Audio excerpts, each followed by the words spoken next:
আশিদ্দাউ আলাল কুফার রুহামাউ বাইনাহুম, উনি তো আমাদের মধ্যে সবচেয়ে মাটির মানুষ, কিন্তু কুফুর মোকাবেলা, ইসলাম বিরোধীদের মোকাবেলায়, আল্লাহ দ্রোহীদের মোকাবেলায় ওনাই আবার মাটির মানুষ।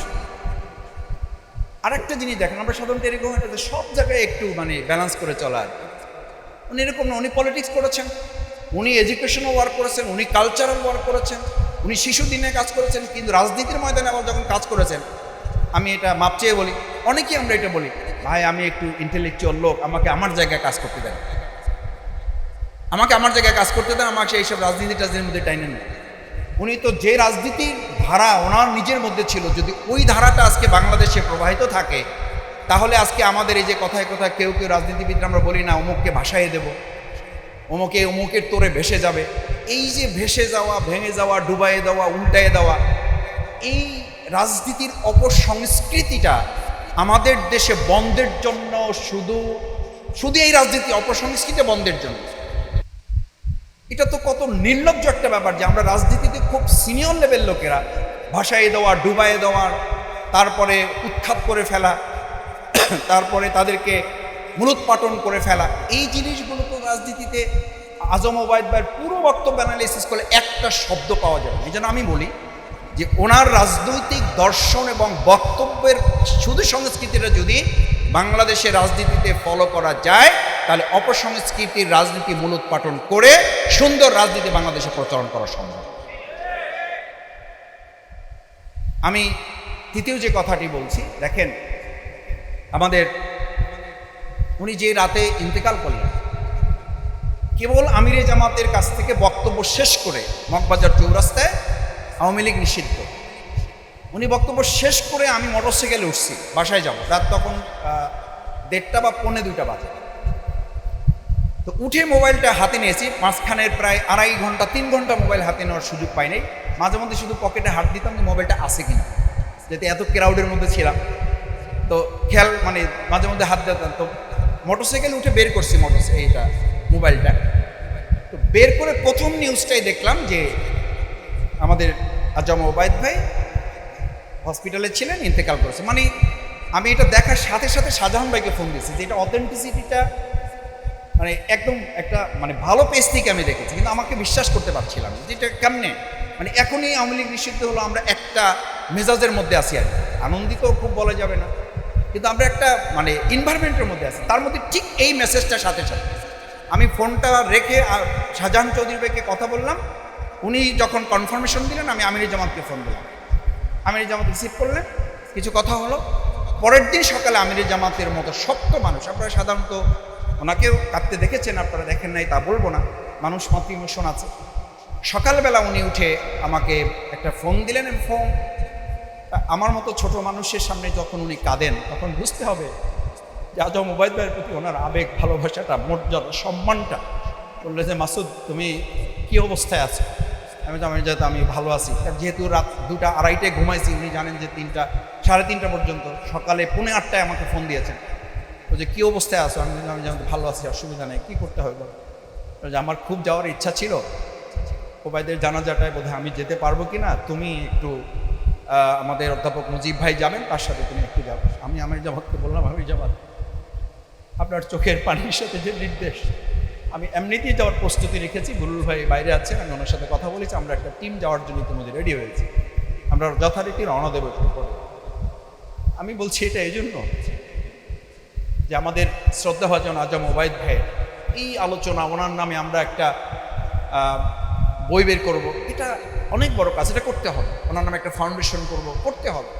কিন্তু আমি বলতে চাই ওনার সবচেয়ে বড় স্বপ্ন ছিল যেটা, সেই স্বপ্নটা বিনির্মাণ করতে পারাটা হচ্ছে ওনাকে স্মরণে রাখার সবচেয়ে বড় কাজ। কারণ আকিমুদ্দিন ওনার কালচার অঙ্গনে কাজ করার মূল ইথিক্স ছিল এটা। উনি শিশুদিনে কাজ করতেন এই ইথিক্স নিয়ে, উনি রাজনীতি করতেন এটা নিয়ে, উনি এডুকেশনে কাজ করতেন এটা নিয়ে, উনি যে আইআইসিতে কাজ করতেন সেখানে উনি একটা ডিপার্টমেন্টই খুলেছেন, ওনার চিন্তা থেকে ডিপার্টমেন্ট খুলেছেন। আনামা শামসুল ইসলাম ভাই বলেছেন, আপনারা অনেক শুনেছেন যে উনি বলেছেন যে একটা ইউনিভার্সিটি করেছে, সেখানে যদি ইসলামী শিক্ষার জগতি না থাকে তাহলে ইউনিভার্সিটিতে আমাদের কী লাভ হবে। উনি সেখানেও এই চিন্তা লালন করেছেন। আমি আপনাদের শুধু এটা অনুরোধ করতে চাই যারা এখানে এসছেন, আজকের এই প্রেক্ষাপটে ওনার এই চিন্তাটা লালন করে যদি এখান থেকে আমরা যেতে পারি যে ওনার রেখে যাওয়া বাকি কাজ আল্লাহর জমিন, আল্লাহর দিন বিজয় করার মধ্য দিয়ে সাংস্কৃতিক, রাজনৈতিক, অর্থনীতির, শিক্ষা প্রত্যেকটি জগতে অপসংস্কৃতির চর্চার লালন বন্ধ করে আমরা একটা সুন্দর সংস্কৃতি বাংলাদেশে আমরা বিনিয়োগ করব ইনশাআল্লাহ। সেই জায়গায় সবশেষ আমি অনুরোধ করব, দেখেন আজকের বাংলাদেশের এই প্রেক্ষাপটে এই মানুষগুলো এত বেশি প্রয়োজন। আমরা এখন অনলাইন মেয়ের কথা শুনি। আমি তো বলি যে 2008 সালে, 6 সালে, 7 সালে অন-11 হয়েছিল ফিল্ডে। এখন আমাদের কেউ কেউ ডিজিটাল অন-11 করার জন্য চক্রান্ত করছে, পত্রপত্রিকায়, অনলাইনে, ফেসবুকে প্রমোট করছেন। আজম ওবায়দ ভাই তো ইসলামী আন্দোলন করেছেন এদেশে মানুষের অধিকার প্রতিষ্ঠার জন্য। ইসলামী আন্দোলনকে বিজয় করে আল্লাহর জমিন, আল্লাহর দিন বিজয় করলেই কেবল জনগণের অধিকার প্রতিষ্ঠা হবে, জনগণের দাবিটা কল্যাণ হবে, নিশ্চিত হবে। সেই কাজটা যদি আমরা এখানে যারা আছি করতে পারি, আমি বিশ্বাস করি আজম ওবায়দ ভাইয়ের প্রতি সবচেয়ে বড় সম্মান, শ্রদ্ধা, ভালোবাসাটা দেখানো সার্থক এবং সফল হবে। আসুন তার আকিমউদ্দিনের যে স্বপ্ন বিনির্মাণে তিনি কাজ চালিয়েছেন, সেই কাজের বাকিটুকু আমরা সম্পন্ন করে তার প্রতি শ্রদ্ধা, ভালোবাসা এবং সম্মানের জায়গায় আমরা আমাদেরকে নিয়ে যাই। আল্লাহ আমাদের কবুল করুন। কুল্লাকুম মিআদ ইয়াউমিন লা তাস্তাখিরুনা আনহু সাআতান ওয়া লা ইস্তাকদিমুন। আল আখির। সাদাকাল্লাহুল আযীম, সাদাকা রাসূলুহুন নবিয়ুল কারীম, ওয়া নাহনু আলা যালিকা মিনাশ শাহিদিন আশ শাকিরিন। আমাদের অত্যন্ত শ্রদ্ধাভাজন প্রফেসর মরহুম ডক্টর আজম ওবায়দুল্লাহ, তার স্মরণে অনুষ্ঠানের সম্মানিত সভাপতি, ইসলামী আরবি বিশ্ববিদ্যালয়ের সম্মানিত ভাইস চ্যান্সেলর, ভোলার কৃতি সন্তান, ঢাকা বিশ্ববিদ্যালয়ের খ্যাতিমান শিক্ষক, আমার অত্যন্ত শ্রদ্ধাভাজন প্রফেসর ডক্টর মোহাম্মদ শামসুল আলম, প্রোগ্রামে ইতিমধ্যে বক্তব্য রেখেছেন তার পরিবারের গুরুত্বপূর্ণ সদস্য, বিজ্ঞ আইনজীবী হাইকোর্টের, আমার অত্যন্ত শ্রদ্ধাভাজন জনাব অ্যাডভোকেট পারভেজ হোসেন,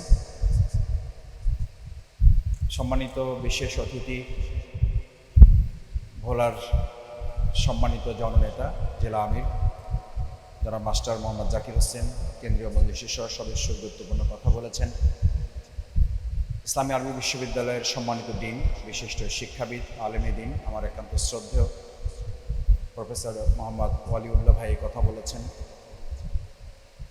আমাদের অন্যান্য নেতৃবৃন্দ, বিশেষ করে মুফাসসিরে কোরআন ভোলার সাবেক আমির হযরত মাওলানা ফজলুল করিম সহ সম্মানিত নেতৃবৃন্দ, সুধীমণ্ডলী এবং আজকের এই শোকাহত উপস্থিতি, আসসালামু আলাইকুম ওয়া রাহমাতুল্লাহি ওয়া বারাকাতুহু। সালাতুল মাগরিবের আজান হবে কিছুক্ষণ পরেই। আমাদের সম্মানিত সভাপতি কথা বলবেন, দোয়া হবে। আমি একেবারেই সংক্ষেপে কয়েকটি কথা বলে আমার আলোচনা শেষ করব ইনশাআল্লাহ। প্রথমে আল্লাহ সুবহানাহু ওয়া তাআলার কাছে আমি নিজেও তার দ্বিতীয় জানাজায় ভোলায় অংশগ্রহণ করার সৌভাগ্য হয়েছে। আমি বাড়িতে এসে পরিবারের সাথে শেয়ার করছিলাম যে একজন মৃত মানুষের চেহারা আমি অনেক দেখার সুযোগ হয়েছে, মানে এত প্রাণবন্ত এবং জীবন্ত হতে পারে এটা খুব কম দেখার সুযোগ হয়েছে আমার। আমি অ্যাম্বুলেন্সের জানালা খুলে যখন ওনার দিকে তাকিয়েছিলাম, আমার মনের অজান্তে মনে হয়েছিল যে আমি যদি এখন ওবায়দ ভাইকে একটা সালাম দেই, আমার মন কেন যেন বলছিল যে উনি হয়তো সালামের জবাব দিয়ে ফেলবেন। মানে তার দাড়ি, তার মুখের অবয়ব। অথচ সাধারণত আপনারা খেয়াল করবেন যে ফ্রিজিং অ্যাম্বুলেন্সে কোনো কফিন বা লাশ বহন করলে নর্মালি এগুলো একটু হয়ে যায়, ডিসঅ্যাপিয়ারেন্স হয়ে যায়। আমি মন থেকে, আমার মন দৃঢ়ভাবে বিশ্বাস করি আল্লাহ সুবহানাহু ওয়া তাআলা আমাদের অত্যন্ত প্রিয় মানুষ, মাটির মানুষ, আমরা সবাই মাটির মানুষ, কিন্তু উনি একেবারে আদতে মাটির মানুষ। আমি বোধহয় খুব চ্যালেঞ্জ করে বলতে পারবো, ওনার পরিবারকেও বলতে পারবো, উনি কখনো রাগ করেছেন এটা কেউ দেখেছেন কিনা, এটা বলতে পারলে আমি তাকে পুরস্কৃত করব। এটা আমার ব্যক্তিগতভাবে উপলব্ধি বলছি। আমি খুব ছোট সময় থেকে পাওয়ার সুযোগ হয়েছে ওনাকে। অনেকে কেউ রাগ করতে দেখেছে, এটা যদি কেউ বলতে পারেন তাহলে আমি তাকে পুরস্কার দেবো। আমি একটা জায়গায় বলেছি, আর আজকেও বললাম, একেবারে আমার আবেগের জায়গা থেকে, যে রাগমুক্ত জীবন এটা অসম্ভব আমাদের জীবনের জন্য। অথচ এই মানুষটা দেখেন মাল্টিপল ওয়ার্ক করেছেন, শিশু থেকে বৃদ্ধ পর্যন্ত কাজ করেছেন, ইন্টেলেকচুয়ালি ওয়ার্ক করেছেন, পলিটিক্যাল ওয়ার্ক করেছেন, এডুকেশনাল ওয়ার্ক করেছেন, কালচারাল ওয়ার্ক করেছেন।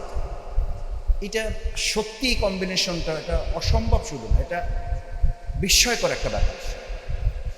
এবং শুধু কাজ করেন, আমরা তো কাজ করেছি, আমিও তো শিল্পী, আমাকেও যদি এখন একটা গান গাইতে পারেন আপনি গান গাইতে পারেন। কিন্তু উনি যে যে জায়গায় কাজ করেছেন প্রত্যেকটি জায়গায় অত্যন্ত সফলভাবে কাজ করেছেন। শিশুদের কাছে উনি এখনও প্রিয়, এখনও ওনাকে শিশু সংগঠন মনে করে যে উনি তাদের অভিভাবক যতক্ষণ বেঁচে ছিলেন। আবার যদি মুরব্বীদের আন্দোলন, রাজনৈতিক আন্দোলনের ছাত্র শিবিরের বক্তব্য এখন যদি ভিডিও ক্লিপ শোনেন তাহলে উনি এত ভদ্র, মানে উনি তো ঠান্ডা মানুষ, উনি কখনো রাগ করেন না। শিবিরের কনফারেন্সের বক্তব্য শুনলে এটা আবার মনে হয় আমি খুব পুরনো বক্তব্য যে এত ঠান্ডা মানুষ শিবির চালাইছে কীভাবে। চালাইছে না শুধু শিবির, তো আবার কেন্দ্রীয় সভাপতি ছিল, আমরা তো সেই শিবিরের কর্মী ছিলাম। আমাদের মেজাজ তরিকত একটু আল্লাহ মাফ করুন, জানি না আমাদের কী হবে। আমাদের এখনও অনেকে বলে যে ভাই একটু মেজাজ কমায়েন, ভাই একটু ঠান্ডা কথা বলেন, ভাই একটু আস্তে ভাই। আমি চিন্তা করলাম যে তাহলে ওবায়দ ভাই কী করছে ছাত্র শিবিরে, শিবির চালাইছে কীভাবে? চালাইছে না তো শুধু, কেন্দ্রীয় সভাপতি ছিল। তা আমি একটু বক্তব্য খুঁজলাম, আর্কাইভে গেলাম, গিয়ে দিকে ওরে বাবা এত লোক, আমার চেয়েও অবস্থা খারাপ।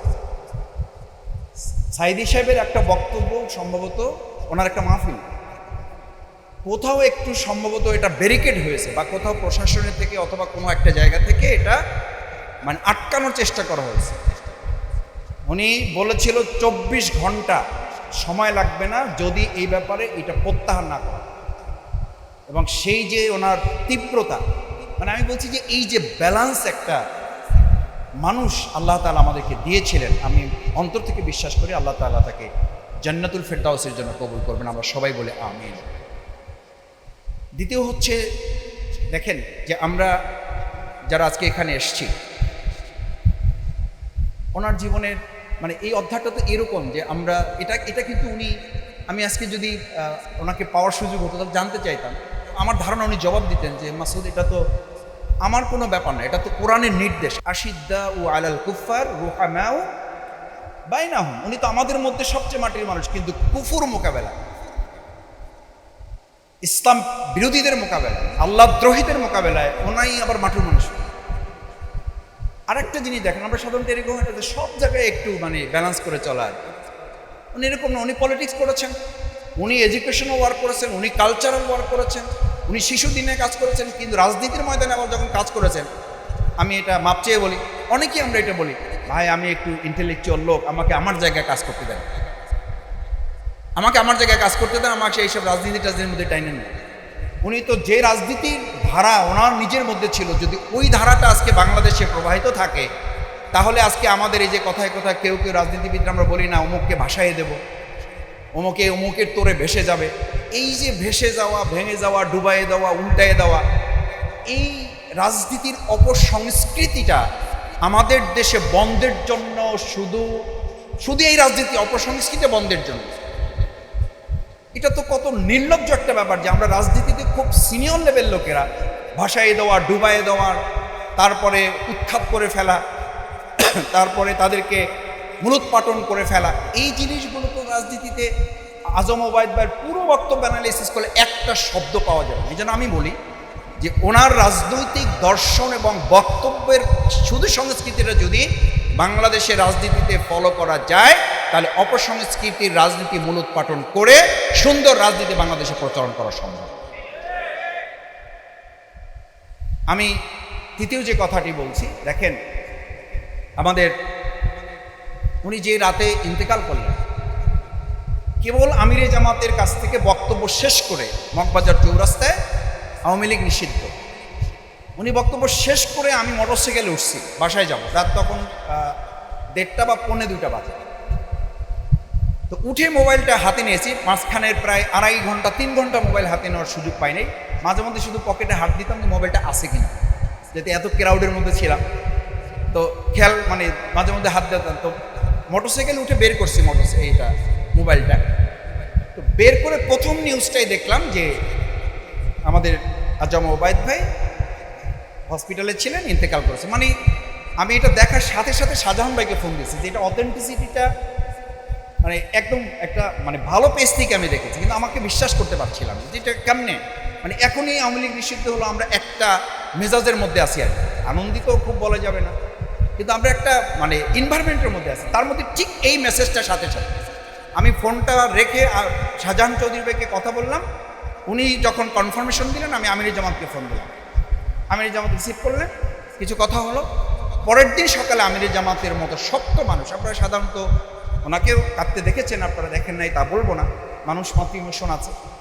সকালবেলা উনি উঠে আমাকে একটা ফোন দিলেন। ফোন আমার মতো ছোট মানুষের সামনে যখন উনি কাঁদেন, তখন বুঝতে হবে যে আজম ওবায়দ ভাইয়ের প্রতি ওনার আবেগ, ভালোবাসাটা, মর্যাদা, সম্মানটা। বললে যে মাসুদ তুমি কী অবস্থায় আছো? আমি যেহেতু আমি ভালো আছি, যেহেতু রাত 2টা 2:30টায় ঘুমাইছি, উনি জানেন যে 3টা 3:30 পর্যন্ত, সকালে 8:45টায় আমাকে ফোন দিয়েছেন।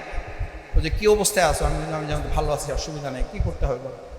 যে আমার খুব যাওয়ার ইচ্ছা ছিল, ওবায়দের জানাজাটায় বোধহয় আমি যেতে পারবো কি না, তুমি একটু আমাদের অধ্যাপক মুজিব ভাই যাবেন, তার সাথে তুমি একটু যাও। আমি আমির জামাতকে বললাম, আমির জামাত আপনার চোখের পানির সাথে যে নির্দেশ, আমি এমনিতেই যাওয়ার প্রস্তুতি রেখেছি। বুলুল ভাই বাইরে আছেন, আমি ওনার সাথে কথা বলেছি, আমরা একটা টিম যাওয়ার জন্য ইতিমধ্যে রেডি হয়েছি, আমরা যথারীতি রওনা দেব একটু পরে।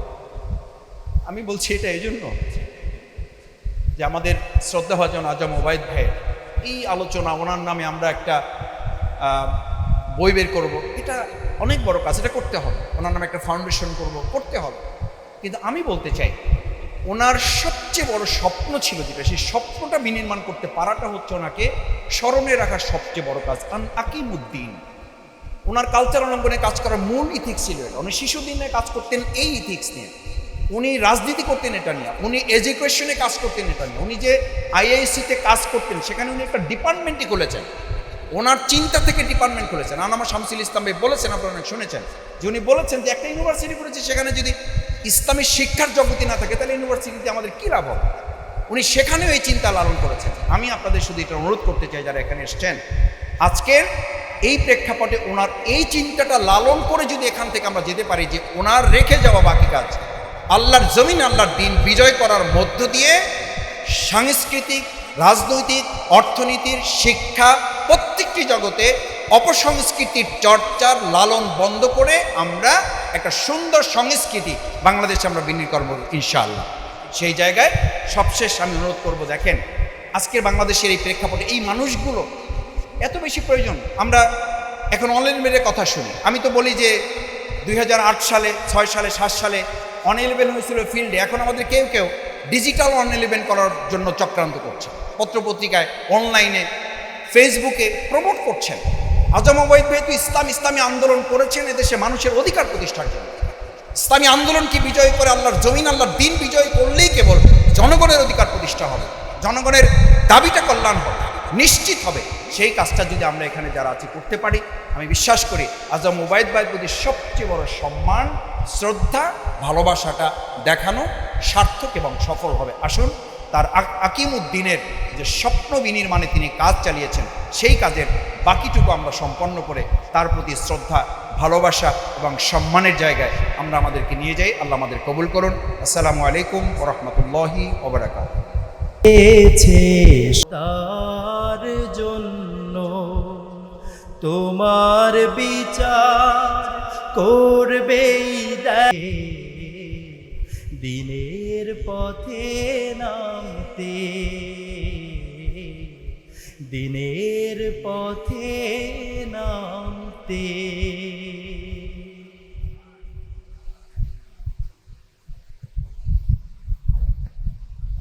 সম্মানিত উপস্থিতি, এরপর professor doctor Shamsul Alam sir, উপস্থিত সম্মানিত বিশেষ অতিথি, বাংলাদেশ জামায়াত ইসলামীর কেন্দ্রীয় কর্ম পরিষদের সম্মানিত সদস্য, ঢাকা মহানগরী জামাতের সম্মানিত সেক্রেটারি, ইসলামী ছাত্র শিবিরের সাবেক কেন্দ্রীয় সভাপতি, আমাদের অত্যন্ত প্রিয় ব্যক্তিত্ব ডক্টর শফিকুল ইসলাম মাসুদ ভাই, উপস্থিত আজকে অত্যন্ত বরেণ্য অনেক মেহমান আমাদের স্টেজে আছেন, সকল অতিথিবৃন্দ এবং আমার সামনে ভূমিষ্ঠ সম্মানিত উপস্থিতি, আসসালামু আলাইকুম ওয়া রাহমাতুল্লাহ।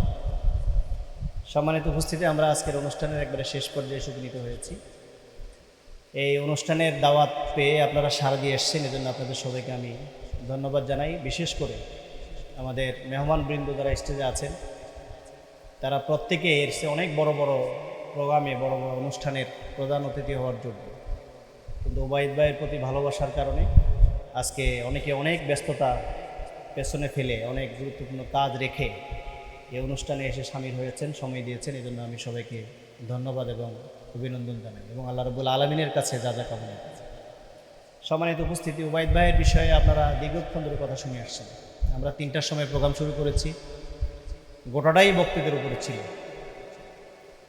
আজম ওবায়দুল্লাহ ভাই, আমি তার সাথে ওতপ্রোতভাবে জড়িত 2016 সাল থেকে। ভোলায় অনেকগুলো কর্মসূচি, অনেকগুলো কাজ, ঢাকায়ও বিভিন্ন কর্মসূচি নিয়ে বিভিন্ন ওনার যেই প্রতিভা, এই ধরনের বিভিন্ন প্রজেক্ট নিয়েই ওবায়দ ভাইয়ের সাথে আমার কাজ করে আসছিলাম। এখানেই গত রমজান মাসের 22শে রমজান আমরা একটা ইফতার পার্টি করেছিলাম ভোলা ফোরামের উদ্যোগে। তিনি সেখানে সভাপতিত্ব করেছিলেন। সর্বশেষ তিনি আমাদেরকে রেখে তিনি আল্লাহর দরবারে চলে গিয়েছেন।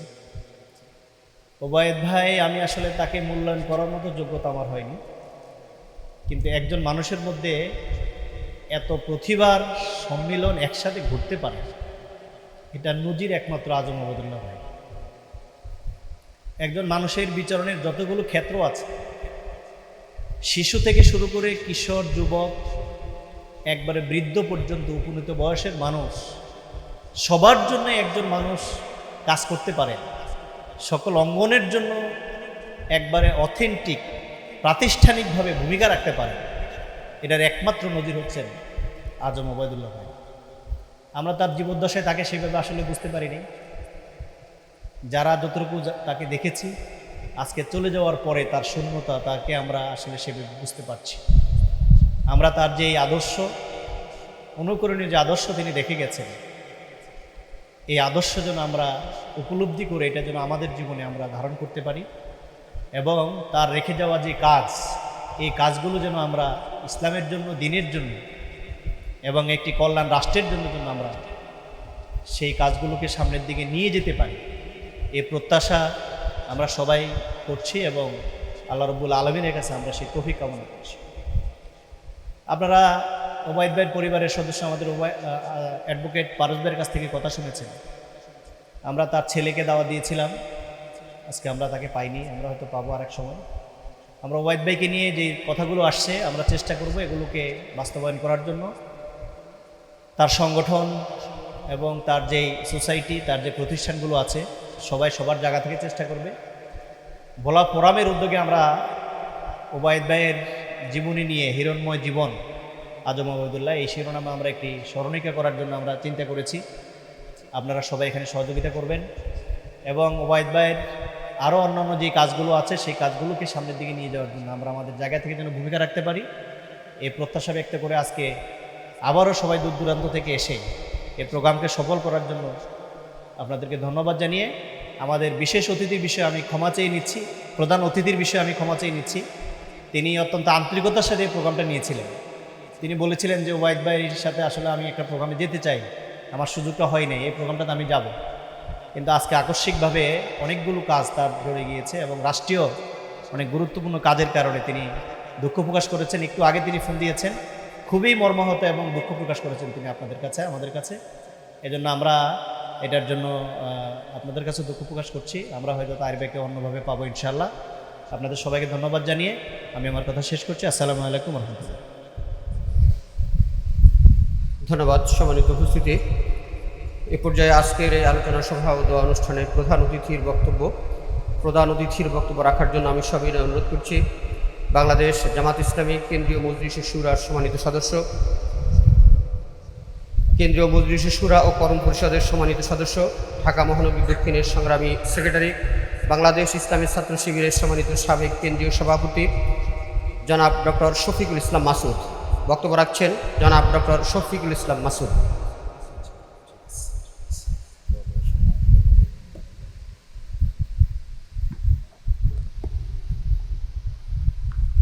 আউযুবিল্লাহি মিনাশ শাইতানির রাজীম, বিসমিল্লাহির রহমানির রহিম। ঐক্য, চ্যালেঞ্জ ও সমাধান, এই বইটি লিখেছেন ডক্টর মুফতি কামরুল হাসান শাহিন ভাই। তিনি আমাদের ভোলা ফোরামের শিক্ষা এবং সাহিত্য বিষয়ক সম্পাদক এবং বইটি প্রকাশ করেছেন আমাদের ভোলা ফোরামের ব্যবসা এবং বাণিজ্য বিষয়ক সম্পাদক, আমাদের দারুল হিকমা পাবলিকেশনসের সম্মানিত স্বত্বাধিকারী নিজামুদ্দিন ভাই। বইটির পর্যাপ্ত কপি এখন আপনারা সংগ্রহ করতে পারবেন না, পরবর্তীতে আপনারা সংগ্রহ করে নেবেন, একটি গবেষণামূলক গ্রন্থ। সম্মানিত উপস্থিতি, এ পর্যায়ে সভাপতির সমাপনী বক্তব্য রাখার জন্য আমি সবাই অনুরোধ করছি বাংলাদেশ আরবি ইসলামী বিশ্ববিদ্যালয়ের সম্মানিত ভাইস চ্যান্সেলর, ভোলার কৃতি সন্তান, ভোলা ফোরামের সম্মানিত উপদেষ্টা প্রফেসর ডক্টর মোহাম্মদ শামসুল আলম। আমি স্যারকে তার বক্তব্য রাখার জন্য সবাই অনুরোধ করছি। আউযু বিল্লাহি মিনাশ শাইতানির রাজিম, বিসমিল্লাহির রহমানির রহিম। ভোলা ফোরাম কর্তৃক আয়োজিত ডক্টর আবু জাফর মোহাম্মদ ওবায়দুল্লাহর স্মরণে আজকের এই স্মরণ সভার সম্মানিত প্রধান অতিথি ডক্টর শফিকুল ইসলাম মাসুদ, অন্যান্য গণ্যমান্য ব্যক্তিবৃন্দ, সুধীমণ্ডলী এবং ভোলার ভাই ও বোনেরা, আসসালামু আলাইকুম রহমতুল্লাহ। তো আসলে একটা লোক কতটা জনপ্রিয় হতে পারে, কতটা ভালোবাসার জায়গায় থাকতে পারে, যে আমি অনলাইনেও একটা স্মরণ সভায় ছিলাম ওনার, এবং সেদিন অনেককে আমি কান্নাকাটি করতে দেখেছি। আজকেও দেখলাম যে সবার চোখ ছলছল। আমি মনে করি একটা মানুষ এখানেই সফল। এবং আপনারা এই গরমের মধ্যে 3টা থেকে 3.5 ঘন্টা ওনার ব্যাপারে আলোচনা শুনছেন। আমার মনে হয় আরও যদি দীর্ঘ হতো আমার অনেকে নড়তেন না। আসলে একজন ব্যক্তির মধ্যে এত গুণ, এবং একটা আলোচনা তো আপনার করেননি, ওনার পিএইচডির মৌখিক পরীক্ষাটা আমাদের ঢাকা বিশ্ববিদ্যালয়ে আমার রুমে হয়েছিল। মানে ওনার মৌখিক পরীক্ষা নেওয়ার সময় মনে হলো আমি ইসলামের ইতিহাসে পড়েছিলাম যে মুসআব ইবনে উমাইর নাকি জানা সবচেয়ে বড় তাবি কি মুসাইয়েব, সাঈদ ইবনুল মুসাইয়েব একবার বলছিলেন যে আমরা মদিনার সবচেয়ে সেরা 10 জন আলেম ওমর ইবনে আব্দুল আজিজের কাছে গেছিলাম তাকে কিছু শেখানোর জন্য। পরে ফেরার সময় বললেন যে বরং ওমর ইবনে আব্দুলের কাছ থেকে আমরা কিছু শিখে আসলাম। তো আমি ওনার ভাইবা নিয়ে মনে হলো যে আমি যে ঢাকা ইউনিভার্সিটির প্রফেসর, আমি ওনার থেকে ওদিন কিছু শিখেছি। এতটা জ্ঞানী ছিলেন, এতটা মানে জামাত ইসলামের মধ্যে বুদ্ধিজীবী বললে যদি কিছু লোককে বোঝায়, আমার মনে হয় উনি ওয়ান অফ দেন। এবং শিক্ষা নিয়ে এত কাজ করেছে আমরা অনেকেই জানি না। আজমা ওবায়দুল্লাহ ভাই, তো আমি 1-এর মধ্যে 10 বলবো না, আমি বলবো 1-এর মধ্যে 100। তো আমাদের এখন দোয়া করা ছাড়া আর কিছু নাই, আমরা দোয়া করি ওনার জন্যে। আর স্মরণ সভা চট্টগ্রামে হয়েছে, অনলাইনে হয়েছে, আজকেও হয়ে যাচ্ছে, হয়তো আমরা আর করবো না, কিন্তু আমাদের হৃদয়ের গভীরে আজম ওবায়দুল্লাহ সারা জীবন থাকবে। আমরা প্রতি সালাতে ওনার জন্য দোয়া করব, এবং ওনার পরিবারের জন্য আমরা দোয়া করার চেষ্টা করব। আমাদের মধ্যে যাতে আরও আজম ওবায়দুল্লাহর সৃষ্টি হয়, এটা আমরা কামনা করব। এত ঠান্ডা মানুষ, আমি বলবো যে ক্ষণজন্মা পুরুষ, ক্ষণজন্মা একজন পুরুষ। আমরা আবার কবে একজন আজম ওবায়দুল্লাহ পাবো আমরা জানি না। এত ঠান্ডা ব্যক্তি, এবং আমার সাথে উনি প্রায় একটু কথার মাধ্যমে দুষ্টামি করতেন, এবং কথায় কথা আরবি বলতেন আমাদের সাথে, আরবিতে জবাব দিতেন। এটা আপনারা কয়জন জানেন আমি ঠিক জানি না। তো আমি বলতাম ভাই আপনি এত আরবি কোত্থেকে শিখছেন? তারপর বলতেন শোয়াইয়া শোয়াইয়া, মানে অল্প অল্প। তো আলহামদুলিল্লাহ আমরা ভাইয়ের জন্য দোয়া করি, এবং আল্লাহ তাআলা এই পরিবারকে রহমতের চাদর দিয়ে ঢেকে দিন। এই কথা বলছি, এখনই আজান হবে। তো আল্লাহ তাআলা আমাদেরকে ওই পথ ধরে যাতে এগোতে পারি, আল্লাহ তাআলা আমাদেরকে তৌফিক দিন। আমাদের জন্য দোয়া করবেন, আপনাদের জন্য দোয়া করছি। আসসালামু আলাইকুম ওয়া রাহমাতুল্লাহি ওয়া বারাকাতুহু। সম্মানিত উপস্থিতি, এ পর্যায়ে আজম ওবায়দুল্লাহ ভাইয়ের জন্য দোয়া মুনাজাত পরিচালনা করছেন বিশিষ্ট মিডিয়া ব্যক্তিত্ব, বিশিষ্ট মুফাসসিরিনে কোরআন, রূপায়ণ টাউন সেন্টার জামে মসজিদের সম্মানিত খতিব শায়েখ মোহাম্মদ জামাল উদ্দিন। اللهم صل على محمد وعلى آل محمد كما صليت على إبراهيم وعلى آل إبراهيم إنك حميد مجيد। কথা শুনতেছিলাম ভালো, একটা কথা শুধু বলি, আজম ওবায়দুল্লাহ ভাইয়ের 2টা আলোচনা আমিও শুনেছি ছাত্র জীবনে, আলফালা মিলনায়তনে। আজকে আমিও এক্সাইটেড। দ্বিতীয় হচ্ছে ভালো লাগার যে বৃহত্তর বরিশালে ছাত্র শিবিরের 2 জন কেন্দ্রীয় সভাপতি আল্লাহ দান করেছিলেন এ পর্যন্ত। একজন আজম ওবায়দুল্লাহ ভাই, আর একজন আমাদের ডক্টর শফিকুল ইসলাম মাসুদ ভাই। আল্লাহ তাআলা ডক্টর শফিকুল ইসলাম মাসুদ ভাইকে নেক হায়াত দিন, তার যোগ্য উত্তরসূরি হিসাবে যেন তিনি দায়িত্ব পালনে আরও বেশি সক্ষমতা অর্জন করতে পারেন, তৌফিক কামনা করছি। আল্লাহুম্মা আমিন। আলহামদুলিল্লাহি রাব্বিল আলামিন ওয়াসসালাতু ওয়াসসালামু আলা রাসূলিল কারীম। আল্লাহুম্মা ইগফির লানা হাইয়্যানা ওয়া মাইয়্যিতানা ওয়া শাহিদিনা ওয়া গায়িবিনা ওয়া সাগীরিনা ওয়া কাবীরিনা ওয়া যাকারিনা ওয়া উনসানা। আল্লাহুম্মা মান আহইয়াইতাহু মিন্না ফাআহইহি আলাল ইসলাম ওয়া মান তাওয়াফফাইতাহু মিন্না ফাতাওয়াফফাহু আলাল ঈমান। রব্বুল আলামিন, তোমার এক প্রিয় বান্দা আমাদের কলিজার টুকরা ভাই ছিলেন, তুমি নিয়ে গেছো। আল্লাহ তোমার আমানতদারিতায় তোমার রহমতের চাদর দিয়ে তাকে জান্নাতুল ফেরদাউসে প্রবেশের তৌফিক করে দিও। তার জীবনের ভুল ত্রুটিগুলো আল্লাহ দয়া করে তুমি মাফ করে দাও। তার ন্যাক আমলগুলো আল্লাহ তুমি কবুল করে নাও। তার রেখে যাওয়া স্বপ্নগুলো যেন বাংলার জমিনে বাস্তবায়ন করতে পারি, সে তৌফিক আমাদের সকলকে নসিব করে দাও। আল্লাহ তোমার কাছে হাত বাড়ালে আমাদের অনেকের মা নাই, মায়ের কথা মনে হয়, বাবা নাই, বাবার কথা মনে হয়। আল্লাহ তাআলা আজকের হাত তোলা মুসল্লি এবং ইসলামী আন্দোলন নেতৃবৃন্দ ভাইদের মধ্যে যাদের স্বজন, আপনজন, প্রিয়জন ইন্তেকাল করেছেন, সকলকে তুমি মাফ করে দাও। আল্লাহ তুমি ঘরে ঘরে আজম ওবায়দুল্লাহ দাও। আল্লাহ তুমি ঘরে ঘরে আল্লামা সাইদি দান করো। আল্লাহ তুমি প্রতিটি পরিবেশে যোগ্য নেতৃত্ব দিয়ে বাংলার জমিনকে কোরআনের জমিন হিসেবে পরিণত করার তৌফিক আমাদেরকে দান করে দাও। আল্লাহ তাআলা কিয়ামতের দিনে আয়োজনকে আমাদের সকলের নাজাতের জরিয়া করে দিও। আমাদের সকলকে সুস্থতা দাও, বাংলার জমিনকে কোরআনের জমিন হিসেবে মঞ্জুর করো। ওয়া সাল্লাল্লাহু তাআলা আলা খায়রি খালকি মুহাম্মদ ওয়া আলা আলিহি ওয়া সাহবিহি আজমাইন বিহুরমাতি লা ইলাহা ইল্লাল্লাহু মুহাম্মাদুর রাসূলুল্লাহ। সুবহানাকাল্লাহ।